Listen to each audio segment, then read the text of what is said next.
नमस्कार दोस्तों, मैं मनोज कुमार एक बार फिर से स्वागत करता हूं आप सभी का रोजगार समाचार यूट्यूब चैनल में। आज की इस वीडियो में हम बात करेंगे CGL यानी कंबाइंड ग्रेजुएट लेवल एग्जाम, जो कि SSC के द्वारा कंडक्ट कराया जाता है।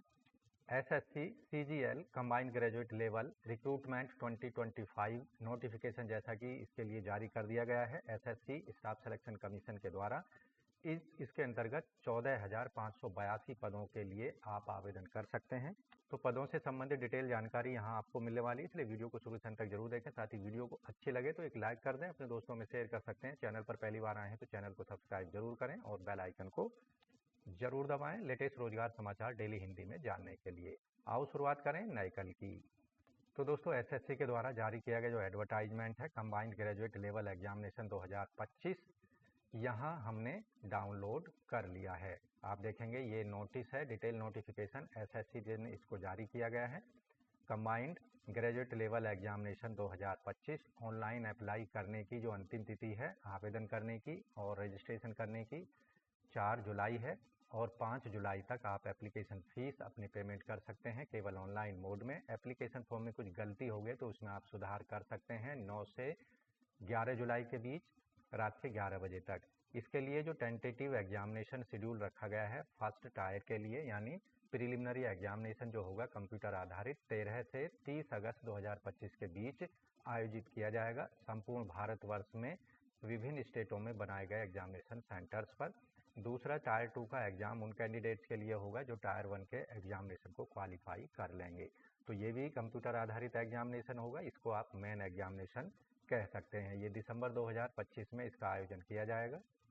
एलिजिबिलिटी क्राइटेरिया की बात कर लेते हैं। इन पदों पर आवेदन करने के लिए आवेदक की जो सिटीजनशिप है, नेशनलिटी है, आवेदक भारत का नागरिक होना चाहिए। ऐसे कैंडिडेट जो नेपाल भूटान के रहने वाले हैं वो भी इन पदों पर आवेदन के योग्य होंगे। आयु सीमा यहाँ रखी गई है 1 अगस्त 2025 को आधार मानकर। कुछ पदों के लिए आयु सीमा 18 से 27 साल रखी गई है, यानी आवेदक का जो जन्म है 2 अगस्त 1998 के पहले का और 1 अगस्त 2007 के बाद का नहीं होना चाहिए। कुछ पदों के लिए 20 से 30 साल के बीच आयु सीमा रखी गई है, आवेदक का जन्म 2 अगस्त 1995 के पहले का नहीं होना चाहिए और 1 अगस्त 2005 के बाद का नहीं होना चाहिए। कुछ पदों के लिए 18 से 30 साल आयु सीमा है, इसके लिए आवेदक का जो जन्म है 2 अगस्त 1995 के पहले का नहीं होना चाहिए और 1 अगस्त 2007 के बाद का नहीं होना चाहिए। इसके साथ ही कुछ पद ऐसे हैं जिनके लिए 18 से 32 साल आयु सीमा है, यानी आवेदक का जन्म 2 अगस्त 1993 के पहले का नहीं होना चाहिए और 1 अगस्त 2007 के बाद का नहीं होना चाहिए। अधिकतम आयु सीमा में रिलैक्सेशन दिया जाएगा। SC ST को 5 साल, OBC NCL को 3 साल, PWD को 10 साल, SC ST PWD को 15 और OBC PWD को 13 साल का। एक्स सर्विसमैन को 3 साल तक का रिलैक्सेशन होगा और डिफेंस पर्सनल जो डिसेबल्ड हो चुके हैं, डिफेंस पर्सनल SC ST वालों के लिए 8 साल का रिलैक्सेशन होगा और सेंट्रल गवर्नमेंट सिविलियन के लिए यहाँ पर 40 साल तक की आयु सीमा रखी गई है और central government SC ST civilian के लिए 45 साल तक की, विडोज डाइवोर्सी विमेन और जुडिशली सेपरेटेड विमेंस के लिए 35 साल तक की आयु जनरल कैटेगरी के लिए, जबकि विडोज SC ST के लिए 40 साल तक की आयु सीमा तक अप्लाई कर सकते हैं ऐसी महिलाएं। अब बात करते हैं एसेंशियल एजुकेशनल क्वालिफिकेशन की। एजुकेशनल क्वालिफिकेशन से संबंधित सभी डॉक्यूमेंट आवेदक के पास में फिजिकल मोड में प्रेजेंट होने चाहिए 1 अगस्त 2025 तक।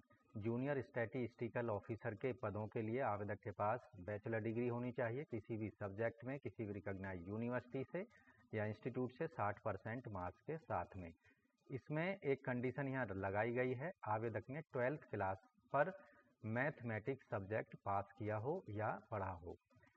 या फिर दूसरी कंडीशन है बैचलर डिग्री किसी भी सब्जेक्ट में स्टैटिस्टिक्स सब्जेक्ट के साथ डिग्री लेवल पर। स्टैटिस्टिकल इन्वेस्टिगेटर ग्रेड 2 के पदों के लिए बैचलर डिग्री किसी भी सब्जेक्ट में स्टैटिस्टिक्स सब्जेक्ट के साथ डिग्री लेवल पर किसी भी रिकॉग्नाइज्ड यूनिवर्सिटी से आवेदक के पास डिग्री होनी चाहिए। तो यहाँ एक कंडीशन लगाई गई है, स्टैटिस्टिक्स सब्जेक्ट जो है डिग्री लेवल पर कैंडिडेट ने पार्ट 1, पार्ट 2, पार्ट 3 यानी तीनों साल या 6 सेमेस्टर में 3 इयर्स की डिग्री के अंतर्गत पास किया हो या पढ़ा होना चाहिए केवल simply paper in any part of the degree और 6 semester degree level not accepted. आप किसी एक सेमेस्टर में स्टैटिस्टिक्स सब्जेक्ट को अगर आपने पास किया है तो आपकी डिग्री इसके लिए वैलिड नहीं मानी जाएगी, जबकि अन्य सभी पदों के लिए जो यहाँ एजुकेशनल क्वालिफिकेशन है, आवेदक के पास बैचलर डिग्री होनी चाहिए किसी भी सब्जेक्ट में किसी भी रिकॉग्नाइज्ड यूनिवर्सिटी से। यहाँ परसेंटेज की बाध्यता नहीं रखी गई है। तो यहाँ वेतनमान और डिपार्टमेंट और पद का नाम, किस डिपार्टमेंट में कौन सा पोस्ट है और उसका क्लासिफिकेशन क्या है, और एज लिमिट भी यहाँ उसके अगेंस्ट दी गई है। तो यहाँ 7वें वेतन आयोग के लेवल 7 में वेतनमान 44,900 से 1,42,400 रुपये। Assistant section officer, assistant section officer यहाँ डिपार्टमेंट है central secretariat service intelligence bureau, ministry of railways, ministry of external affairs, AFQ यानी आर्मी हेडक्वार्टर्स में, ministry of electronics and information technology, other ministry department organisation. और ये सभी जो post हैं ये ग्रुप बी के पोस्ट हैं और आयु सीमा यहाँ पर इंटेलिजेंस ब्यूरो में 18 से 30 साल है, जबकि अन्य में 20 से 30 साल यहाँ पर आयु सीमा रखी गई है। इसी तरह से ministry of electronics and information technology, other ministry department organisation में आयु सीमा रखी गई है 18 से 30 साल। इंस्पेक्टर ऑफ इनकम टैक्स, ये CBDT के जो पद हैं ये ग्रुप सी के पद ना होकर ग्रुप बी के पद हैं। इसके लिए कोरिजेंडम SSC के द्वारा जारी किया गया है। यहाँ देखेंगे आप CBDT inspector of income tax, ये पहले ग्रुप सी में इसको क्लासीफाई किया गया था जैसा कि अभी हमने बताया, लेकिन यहाँ एक्चुअल में ये जो पोस्ट हैं ये ग्रुप बी के पद हैं, इनको ग्रुप बी ही यहाँ पर पढ़ा जाना है। Inspector central excise, inspector preventive officer, inspector examiner, CBIC, ये ग्रुप बी के पोस्ट हैं और 18 से 30 साल आयु सीमा है। असिस्टेंट एनफोर्समेंट ऑफिसर, ये directorate of enforcement department of revenue, group B 18 से 30 साल आयु सीमा। Sub inspector central bureau of investigation, group B 20 से 30 साल आयु सीमा। Inspector post department of post ministry of communication, group B 18 से 30 साल आयु सीमा है। Inspector central bureau of narcotics, ministry of finance और head section general director general of foreign trade, ये ग्रुप बी के पोस्ट हैं और 18 से 30 साल आयु सीमा है। इसी तरह जो पे लेवल 6 है उसके अंतर्गत वेतनमान 35,400 से 1,12,400 रुपये होगा। इसके अंतर्गत जो प्रमुख पोस्ट हैं असिस्टेंट, असिस्टेंट सेक्शन ऑफिसर, ये ग्रुप बी के पोस्ट हैं। Executive assistant CBCIC, research assistant health national human right commission NHRC और divisional accountant office under CAG, sub inspector national investigation agency और सब इंस्पेक्टर जूनियर इंटेलिजेंस, इनके लिए सभी group B के post हैं और 18 से 30 साल आयु सीमा यहाँ रखी गई है। इसी तरह से junior statistical officer, ministry of statics and programme implementation, group B 18 से 32 साल आयु सीमा। Statistical investigator grade 2, ministry of home affair, group B 18 से 30 साल आयु सीमा है। Office superintendent CBDT, group B 18 से 30 साल आयु सीमा। पे लेवल 5 में वेतनमान होगा 29,200 से 92,300। इसके अंतर्गत जो ऑडिटर के पोस्ट हैं ये अंडर ऑफिस अंडर कैग और ऑफिस अंडर CGDA और मिनिस्ट्री एंड डिपार्टमेंट्स। अकाउंटेंट के जो पोस्ट हैं ऑफिस अंडर कैग और controller of journal of account. इसी तरह अकाउंट और जूनियर अकाउंटेंट अन्य मिनिस्ट्री और डिपार्टमेंट के अंतर्गत, ये सभी ग्रुप सी के पोस्ट हैं और 18 से 27 साल इनके लिए आयु सीमा आवेदक की होनी चाहिए। लेवल 4 7वें आयोग के अनुसार 25,500 से 81,100 वेतनमान होगा। पोस्टल असिस्टेंट, सॉर्टिंग असिस्टेंट, ये department of post ministry of communication में। Senior secretariat assistant, upper division clerk, ये central government office ministry of CSCS cadre के अंतर्गत।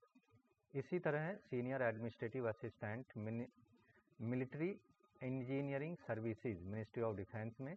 टैक्स असिस्टेंट CBDT और CBIC और sub inspector central bureau of narcotics, ministry of finance, ये सभी group C के post हैं और 18 से 27 साल इनके लिए आयु सीमा रखी गई है। दोस्तों अब बात कर लेते हैं एग्जामिनेशन फ़ीस की, यानी एप्लीकेशन फ़ीस की। तो 100 रुपये एप्लीकेशन फ़ीस जो कि नॉन रिफंडेबल होगी। जर्नल, EWS, OBC वर्ग के कैंडिडेट्स को पेमेंट करनी है केवल ऑनलाइन मोड में, credit card, debit card, net banking, UPI के माध्यम से। जबकि सभी वर्गों की महिलाएं, SC ST, OBC, माफ़ कीजिए SC ST, PWD और एक्स सर्विसमैन कैंडिडेट्स को कोई फ़ीस पेमेंट नहीं करनी है। फीस का पेमेंट ऑनलाइन मोड में 5 जुलाई 2025 रात के 11 बजे तक किया जा सकता है। हाउ टू अप्लाई कैसे करना है? तो अप्लाई करने के लिए आपको सबसे पहले एडवर्टाइजमेंट को पढ़ लेना है या इस वीडियो को अंत तक पूरी तरह से देख लेना है।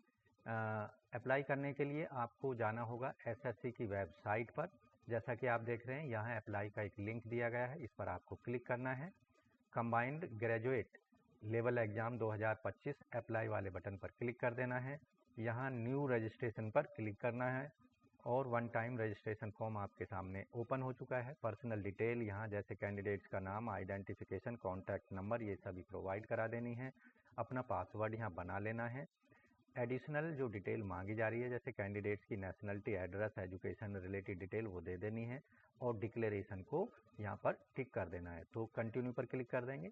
यहाँ पर्सनल डिटेल आवेदक की जो मांगी जा रही है, आधार कार्ड, ये सभी उसको दे देना है, वेरीफाई करा देना है और सेंड OTP पर क्लिक करके आपका जो आधार मोबाइल के साथ कनेक्ट है उस पर एक OTP भेजा जाएगा, उसको यहाँ पर सेंड OTP पर क्लिक करके वेरीफाई करा देना है। अब कैंडिडेट्स का नाम दे देना है, कभी आपने नाम चेंज कराया है तो उससे रिलेटेड जानकारी। कैंडिडेट का जेंडर दे देना है, डेट ऑफ बर्थ दे देनी है, फादर्स नेम, मदर्स नेम दे देना है, मैट्रिकुलेशन का किस बोर्ड से की है उसको यहाँ से दिए गए बोर्ड को सेलेक्ट कर लेना है और रोल नंबर 10th क्लास का दे देना है, वेरीफाई कर देना है। किस ईयर में 10th क्लास पास की है उसको यहाँ से सेलेक्ट कर लेना है और यहाँ पर सेलेक्ट कर लेने के बाद में आपको वेरीफाई करा देना है। हायर लेवल एजुकेशन से रिलेटेड यहाँ पर इसी क्रम में इसी तरह से आपको अपनी जानकारी दे देनी है। हायर एजुकेशन क्या है? पोस्ट ग्रेजुएशन है तो पोस्ट ग्रेजुएशन यहाँ पर सेलेक्ट कर लेनी है। उससे रिलेटेड यहाँ पर अन्य जानकारी जो मांगी जा रही है वो दे देनी है। कैंडिडेट का मोबाइल नंबर दे देना है, ईमेल आईडी दे देनी है और OTP के द्वारा उनको वेरीफाई करा देना है। तो यहाँ पर सेव एंड नेक्स्ट पर क्लिक करते हुए चले जाना है। तो ये सारे स्टेप्स आपको पूरे कर लेने हैं डिक्लेरेशन तक।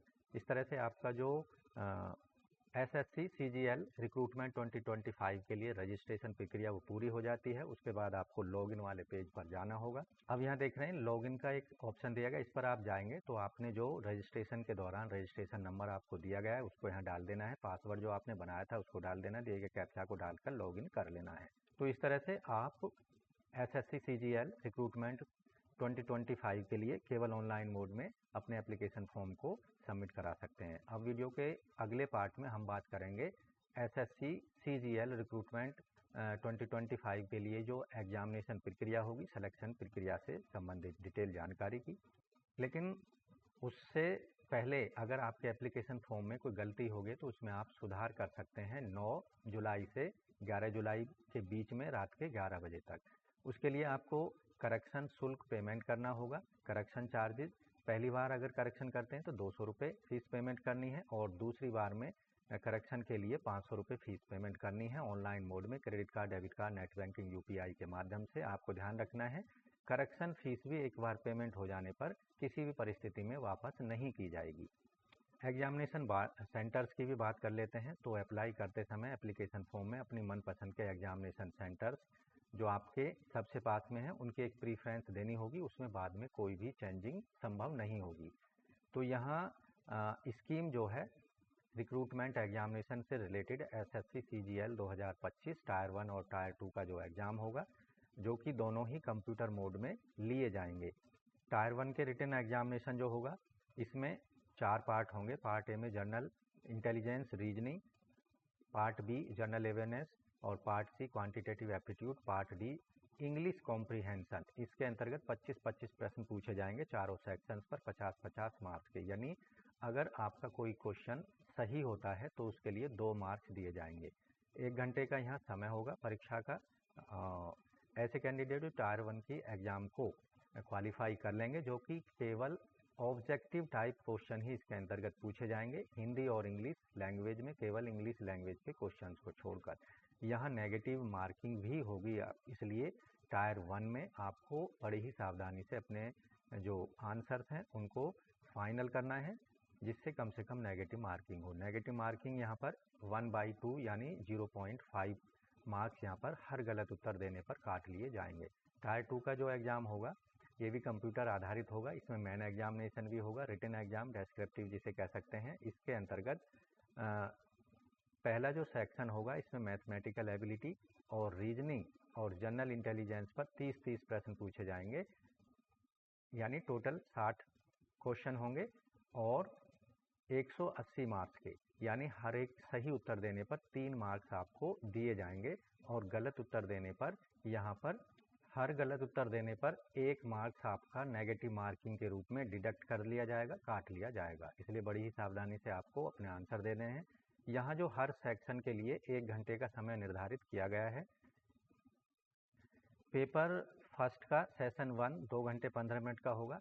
इसके अंतर्गत 2 सेक्शन, जैसा कि हमने पहले सेक्शन में अभी बताया, मैथमेटिकल रीजनिंग एबिलिटी, और सेक्शन 2 जो होगा इंग्लिश लैंग्वेज कॉम्प्रिहेंशन और जनरल अवेयरनेस पर इंग्लिश लैंग्वेज के 45 और जनरल अवेयरनेस पर 25 प्रश्न होंगे, यानी सेक्शन 2 में 70 क्वेश्चंस पूछे जाएंगे 210 मार्क्स के। तो यहाँ पर भी सेम नेगेटिव मार्किंग होगी, हर गलत उत्तर देने पर 1 मार्क्स नेगेटिव मार्किंग के रूप में और सही उत्तर देने पर 3 मार्क्स यहाँ पर आपके प्लस हो जाएंगे।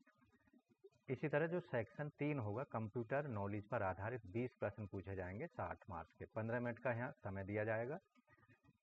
सेशन 2 जो होगा ये 15 मिनट का होगा। इसके अंतर्गत डेटा एंट्री स्पीड टेस्ट लिया जाएगा।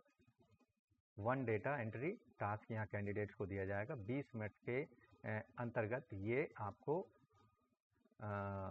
कंप्लीट करना होगा ऐसे सभी कैंडिडेट्स को जिन्होंने स्क्राइब का ऑप्शन सेलेक्ट किया है, यानी जो दिव्यांगजन है, पीडब्ल्यूडी वर्ग को ताल्लुक करते हैं।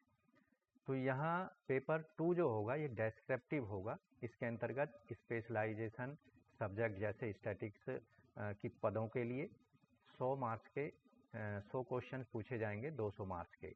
2 घंटे का समय यहाँ पर दिया जाएगा। तो यहाँ पेपर 2 जो होगा केवल उन पदों के लिए होगा जो स्टैटिस्टिक्स से रिलेटेड हैं। तो यहाँ नेगेटिव मार्किंग भी होगी, हर गलत उत्तर देने पर 1/2 मार्क्स यानी 0.5 मार्क्स आपके डिडक्ट कर लिए जाएंगे नेगेटिव मार्किंग के रूप में गलत उत्तर देने पर। तो दोस्तों यहाँ सिलेबस भी आपको उपलब्ध कराया गया है इस एडवर्टाइजमेंट में। टायर 1 के लिए जनरल इंटेलिजेंस रीजनिंग का सिलेबस आपको यहाँ दिया गया है, इसका इस्तेमाल आप कर सकते हैं अपनी प्रिपरेशन के लिए।